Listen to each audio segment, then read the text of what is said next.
with the resisting and the future of globalization. So, dealing with the global economy is the interconnected financial system, trade, relationship, and economic policies that affect countries around the world. Some of activities that take place both within the country and between different countries. So each country has a separate unit with its industrial production, like labor market, financial market, resources, and environment. The next is protectionism, sometimes referred to as trade protectionism. Is the economic policies of restricting imports from other countries through methods such as tariffs on imported goods, import quotas, and variety of other government regulations. So, protectionism, each country tries to shield its own industries from international competition. So that is the protectionism. The next is fair trade. Fair trade is a term for an arrangement designed to help producers and developing countries achieve sustainable and equitable trade relationship. So, fair trade is a fair prices, provide an immediate lifeline for farmers and workers struggling with low incomes and disadvantaged by global trade. The next is helping bottom billion, the world's poorest population, the 1 billion people trapped in economic turmoil are at risk of being permanently left behind in terms of development. So, ang gabuhat ali kay si Paul Kohler and na-publish niya sa Oxford University Press and published date April 15, 2017. So, libro ni siya. So, based yan na-discover nga sa ibang country nga dili diay ng country is dato. So, na yung mga country nga luwi kayo, okay, wala na makaon, wala na kanan. Ang ilahang mga tao is more of corruption. So, gibuhat niya ni para makatabang siya sa mga pobre nga country.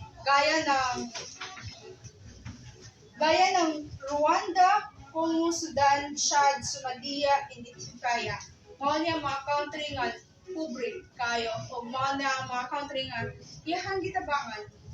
Kaya batog na ay helping the bottom billion.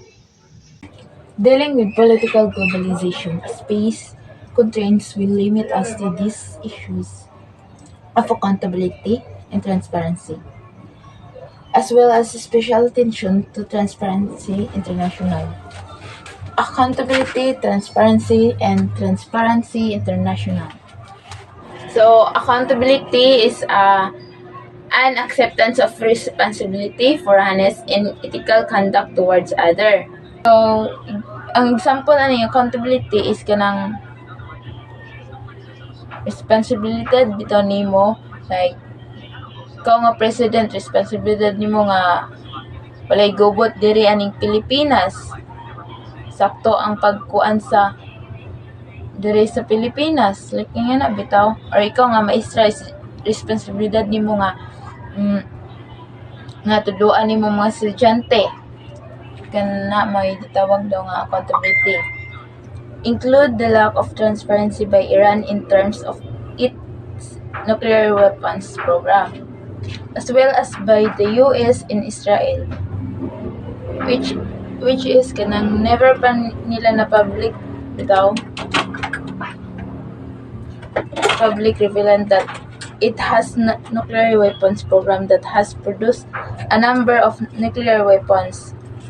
Transparency International is the global civil society organization leading the fight against corruption.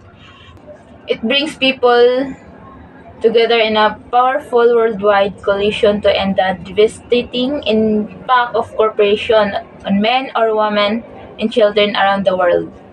Resisting globalization. Globalization, or rather globalizations, has helped created enemies and generated resistance for innumerable reasons. One of the view on this is that resistance has arisen because for much of the world, globalization has not delivered on its promises. So, ang isang limbawa nito ay ng pagtuto sa globalization ay ang pagpatupad ng isang bansa malupit na patakaran sa proteksionismo sa kalakalan. Halimbawa nito ang pagtaas ng mataas na taripa o quota sa pag-import ng ibang bansa upang mapanatili ang kalakaran ng lokal na industriya at pigilin ang labis na kompetisyon mula sa ibang bahagi ng mundo. So, kaya niya He argues that the less developed world has an effect when disenfranchised.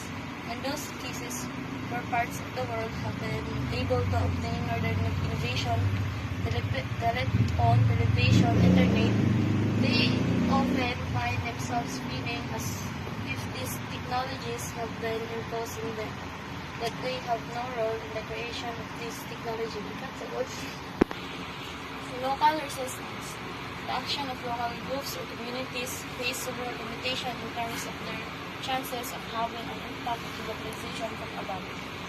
So local resistance is typically refers to opposition or hindrance encountered in a specific area, locality, in various contexts, and can be applied to describe challenges, opposition, or difficulties faced in a specific region or situation. Ang isang halimbawa naman ito ay ang local risk ay pagtutol ng isang komunidad sa planong pagpatayo ng malaking industrial na pasilidad sa kanilang lugar. Maaaring maging may mga alakanin ang mga residente ukol sa epektong nito sa kalidad ng hangin, tubig at pangkalahatang kapaligiran. To study two specific Italian protests against globalization. So a social movement is a collective organized effort by a group of people who aim to bring about social or political change. These movements often emerge in response to perceived injustice, inequalities, or grievances, and they seek to mobilize public opinion and influence policy. So isang halimbawa ng social movement ay ang Black Lives Matter or BLM. Ang kilusang nito ay naglayo ng labanan ang systemic na diskriminasyon at karakasan laban sa mga black na tao. Ito ay itaguyod sa pagkilala sa kanilang mga karapatan at pagpapantay-pantay sa pamamagitan ng mga protesta kapwa global movements. Those who resist globalization often use globally similar political theory, tactics, and technological defenses. So as a result, over the long term, they homogenize societies even further through global similar struggles for recognition and self-determination. So, formal social movements is typically involve organized structures, establish leadership and specific goals, aim to add societal change. So, ang isang halimbawa naman ng more formal movements ay ang Me Too movement. Ito ay isang kilusang naglalayong labanan ang pag-aabuso at panghalay, partikular sa lugar ng trabaho. Ang kilusang ito ay naging organisado, may mga liderato at may malinaw na layunin na may taguyod ang awareness, accountability at pagbabago sa kultura ng trabaho tungkol sa usapin ng pag-aabuso at panghalay.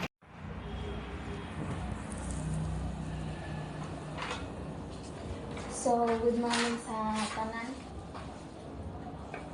Ang topic karon kay World Social Forum on Cyber Activism. The World Social Forum was formed in 2001 as a reaction against the World Economic Forum, but it had other roots as well as such as the 1999 protest against the WTO in Seattle. The overall focus was the lack of democracy in global economic and political affairs. It was born of the idea that more needed to be done about this problem and others than protest. So, ang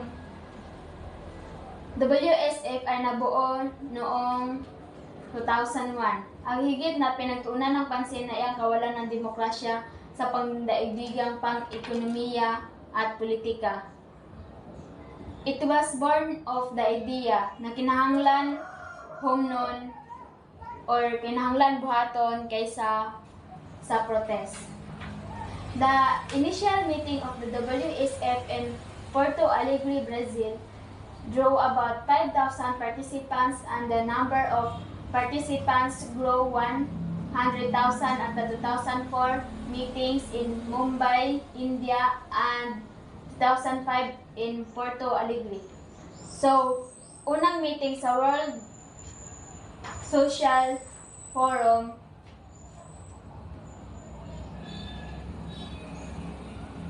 sa Porto Alegre ay may 5,000 participants.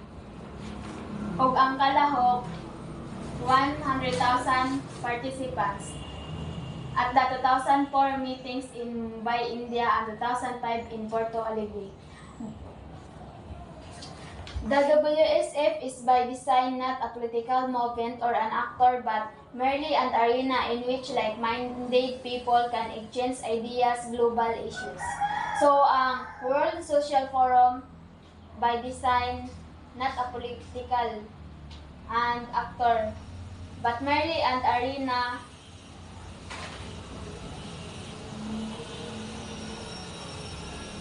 ay magatulad sila ng idea or iniisip at pwede silang magpalitan ng idea about global issues.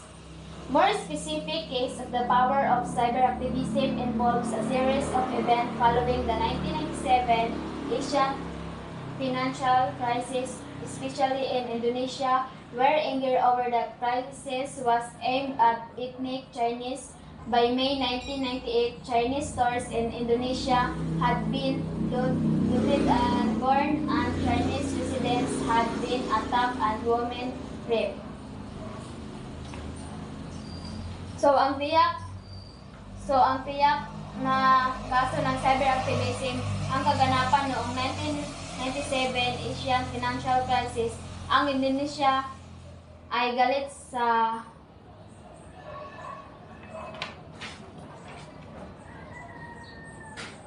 crisis at nakatuon sa Chinese. In May 1998, ang tindahan sa mga Chinese residents o ang gapuyo dito kay gisunog o ang mga babae nga dito nagpuyo kay ilang ipang-rape. So, is the resistance to globalization significant?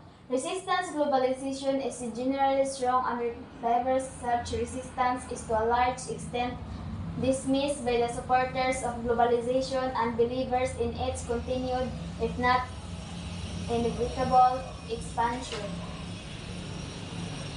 Ang paglaban sa buong mundo ay karaniwang malakas at magkaiba at ang ganitong pagtutol ay binasura ng taga-suporta. So, Dila Dihisa offers two empirical truths. First is that those minorities who are adversely affected by a phenomenon or those who choose to protest generally have the loudest voice while who benefit tend to remain silent. Mga minorya na naapektuhan ng kababalagan ng manatiling tahimik lamang. Second is that it is mainly the best organized groups, those that exert most pressure on design makers that lead the debate. Ang mahusay na mag-organize sa grupo at ang gumawa ng desisyon ay mamumuno sa isang debate. A Mad Max scenario. One observer foresees a global future that he calls a Mad Max scenario.